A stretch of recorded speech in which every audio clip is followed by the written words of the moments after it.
ñu doon wax interdiction du cumul de mandat électif ñenn ñi di wax cumul de mandat mais ñi fii ils ont précisé cumul de mandat électif démb ak léegi débat boobu mi ngi posé wu ci le cas Ousmane Sonko ban xalaat nga am par rapport ak loolu. waaw mais xam nga yoon daf ne lépp lu la yoon terewul daganal na ko. Tout ce qui n'est pas interdit est permis. Oui. Alors et li nga wax sànq c'est important. Parce que c'est tellement différent. Oui. Mandat électif. Et mandat nominatif. Mandat électif mooy askan.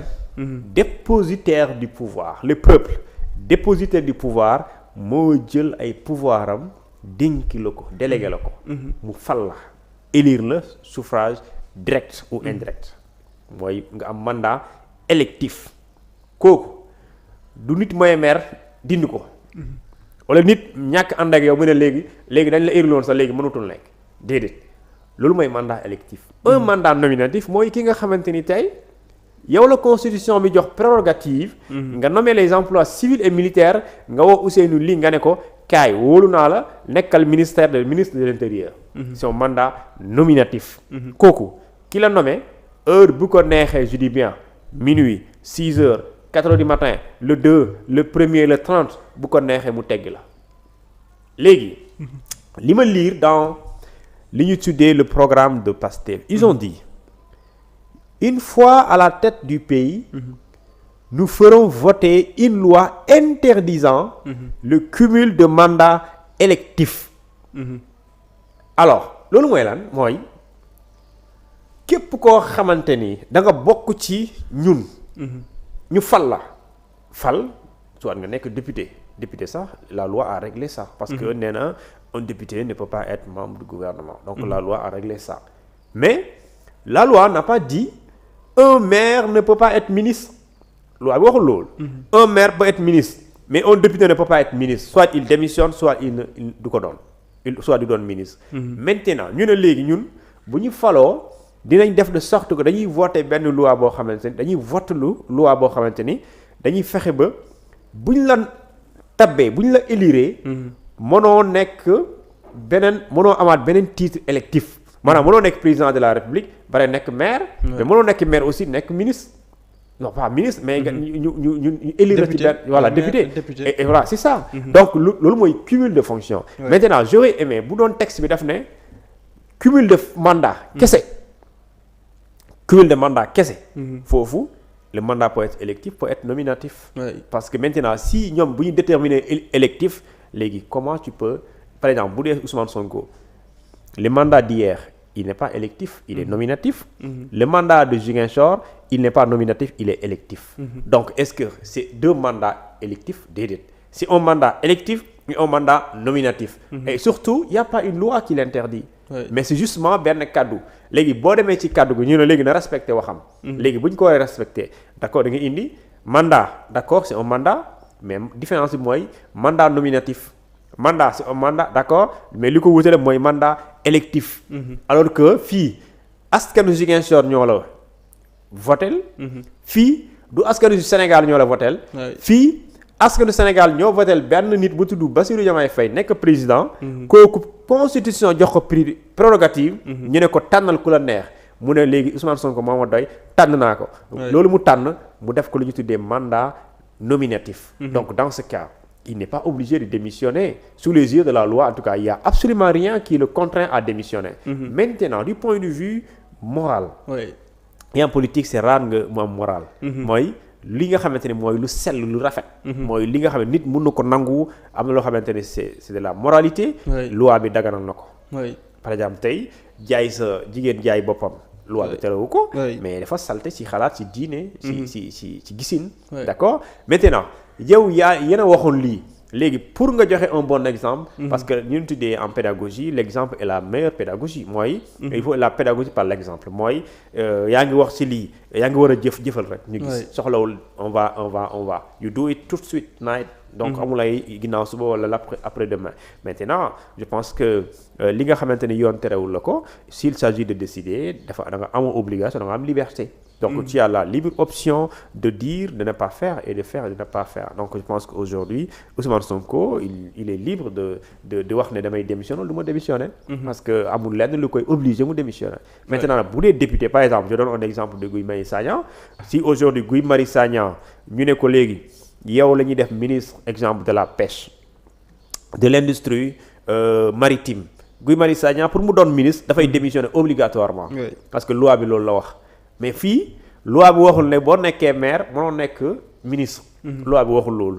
Donc maintenant bu ñu créé woon loi bi wax na léegi. boo nekkee maire nga bëgg a doon ministre da ngay démissionner d'abord sa fonction sa mandat de maire. Parce que c'est un mandat électif. boo ko démissionné doo mën a doon ministre. Et j'en sais pas également on aurait compris c'est la loi. D'accord. Maintenant nag ici c'est la loi ne s'est pas prononcée sur ça. Et ay précision déjà benn. loolu ci réforme yu ñu war a def réforme institutionnelle yi ci la ñu ko boole ci programme bu coalition Diomaye Président et aussi ci texte bi dañu wax ne interdiction du cumul de mandats électifs pour les personnes en responsabilité au niveau du pouvoir exécutif ou législatif donc ñoom loolu la ñu préciser ci texte bi ci biir programme bu Diomaye Président. waaw xam nga déjà il faut aussi foofu tey xam nga le gouvernement bi ñuy formé. bon liiraguma mbir mi. oui te li may wax nii loolu moo fay am. c'est-à-dire que c'est pas un gouvernement typique Pastef c'est pas possible. non oui c'est pas possible c'est un loolu gouvernement ko defoon sax ñu ne naa ñii moom. mais loolu mënul nekk Serigne. pouvoir dañ ko bëgg a tënk ci seen biir mënul nekk. et j'ai une information comme quoi bon c'est une information peut-être que voilà dans les couloirs. dans les coulisses du palais. comme quoi il y a eu benn werante entre ñaari. cadre Pastef ñiy xëccoo poste parce que ku nekk naan maa la gën a légitime gënuma légitime bon ça c'est des détails. Maintenant li ma bëgg a wax mooy li ñu war a xam ci gouvernement bu bees bi c'est pas un gouvernement boo xamante ni ce sera un gouvernement de militants de Pastef de cadres de Pastef uniquement déedéet loolu ku koy xaar mooy mën nga dem naan ndox nga toog xaar wala nga naan sa ataaya mënul ne et puis loolu méngoowul sax ak la ñu c'est pas possible c'est-à-dire que on ne peut pas nous dire que dans ce Sénégal il y a pas d'autres têtes capables de piloter quand même. Si par exemple Mary Teuw Niane il n'est pas de Pastef Oumar Samba Ba il n'est pas de Pastef jusqu'à tey bu mu xamee xaw ma woon bu dee ci Pastef xaw ma ko te bu doon Pastef la je pense pas que c'est pas parce que dafa nekk ci Pastef moo tax ñu reconduire ko parce que dafa xam parce que dafa mën moo tax ñu def ko ci noonu également am na ñu ne ci touche yi mën nañu xam nañ tey kii di Boubacar Camara ba mu nekkul Pastef tu vas dire que xamul lu bëri mu yore fi douane benn xaw ma ñu jël ko bene président bene béninois bi mooy Patrice Talon daf ko jëlee Sénégal mu fay ko ay salaire mu ne ko kaay jiiteel ma sama douane kooku tu auras dire que mënu xamul lu bëri kon dafa defar douane sénégalaise ñu gis ne mën na ñu jëlee ko fi recruter ko yóbbu ko fële nga xamante ne moom mooy bene mais Abdourahmane Diouf mais tu vas pas dire que Abdou il n'a pas de compétences mais ki nga xamante moom mooy Mamadou Lamine Diallo mais am na compétence mais donc ñooñu bëri fii Déthié Fall am na compétence am na rigueur donc ñooñu bëri fii également même bu ñu bokk la ci Pastef mais un gouvernement un président qui veut réussir li nga xamante moom mooy Sénégal lu ñuy xaar ci moom du limité wu ci affaire de considération appartenance politique parce que su boobaa sëriñ bi da ngay tënk sa bopp ci li nga xamante ni moom mooy limite ngay créer sa bopp limite alors que dans un pays la gestion d'un gouvernement elle est collégiale les responsabilités sont partagées mënoo partager ay responsabilités ñoo xamante ne nag boo nekkee ci vitesse 5 ñoom ñu ngi ci 1 mais sëriñ bi yaa ngi daw vitesse avion ñu ngi daw vitesse mbaam loolu si boobaa yow tardé parce que et même Ousmane Sonko ci meeting de clôture bi maa ngi fàttali ko mi ngi wax naan ku yaakaar ne mbir mi bu ñu ko jëlee da nga naan bon man maa fi jege woon man maa bokkoon wala man maa gënoon jege donc yow yaa gën a mérité poste yi yaa ngi nax sa bopp. waaw voilà merci. Parce que xam nga déjà dans ce pays il faut et quand je dis appel à candidature.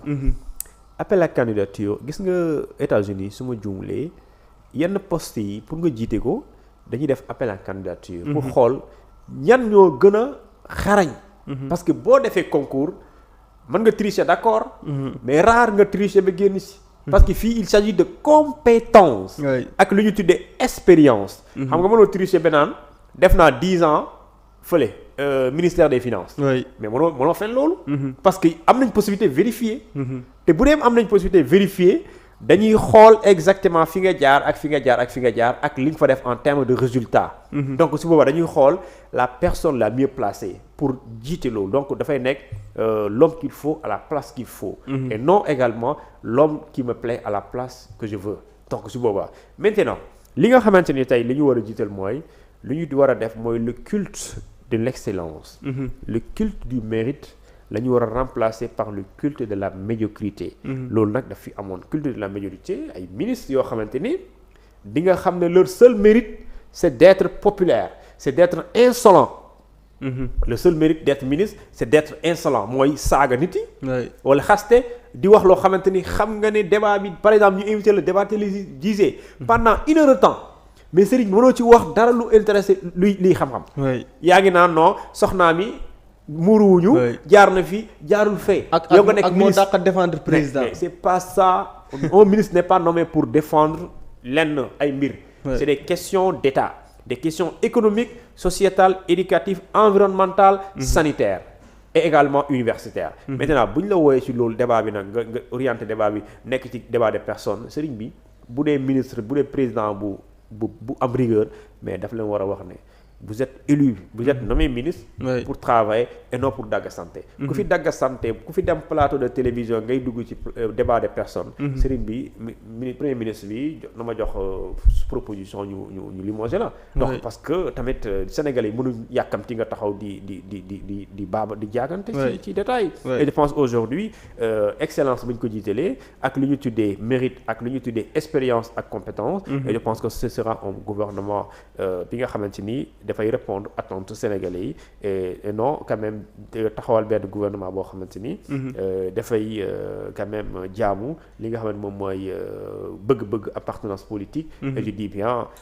buñ la boo bokkee ci parti jëluñ la bul jàpp frustration la parce que il s'agit pas de partage du gâteau pour wax ne non maa fi njëkkoon maa gën a sonn maa leen gën a jege maa ci sonnoon maa duggoon kaso c'est pas une question de maa nooyu lacrymogène parce que un combat soit dafay doon un combat de principe mooy bu ñuy violer démocratie bul ut foo far jëwal nga taxaw si mais combat bu jeexee nag sëriñ bi dellu sa place mooy benn waay bu doon yore caméra bi rek di filmer ma ne ko mii kii n'a pas compris mais combat bi c'est fini c'était un combat pour dire que kenn duñu noot ki la doon noot dem na yoonam waa léegi loo fi toppee di filmer waate doo dem liggéey bu doon da ngay jaay café demal jaay café loolu mooy c'est-à-dire que c'est ça que les Sénégalais doivent mettre dans leur tête c'est qu'aujourd'hui damay défendre nit parce que dama koy défendre damay défendre nit parce que liñ ko teg jaarul gëm naa ne jaarul yoon dama koy xeex loolu bu demee aussi est-ce que da nga war a continuer nekk fii di defaat li nga doon xeex nga defaat ko nga ne toog mu dox baaxul yow nga bëgg a toog mu dox loolu fu mu am mais quand même c'est contradictoire et je pense qu'aujourd'hui li ngay bañ Massamba def ko mënoo ko nangul Mademba c'est pas possible le même peuple qui a dit que Macky Sall dafa war a dem ce même peuple est là il a choisi Bassirou Diomaye Faye comme président si ils font la même chose que Macky Sall le peuple décidera autre que li ñuy décider tey loolu moom y a pas de aller soxla sa nga dem midi à 14 heures. d'accord alors donc li ma wax léegi ci discours bi président Ousmane Sonko wax fële ca bon yaa ko wax un peu partout doon wax ne mbir mi du mbirum farandoo mbirum bokk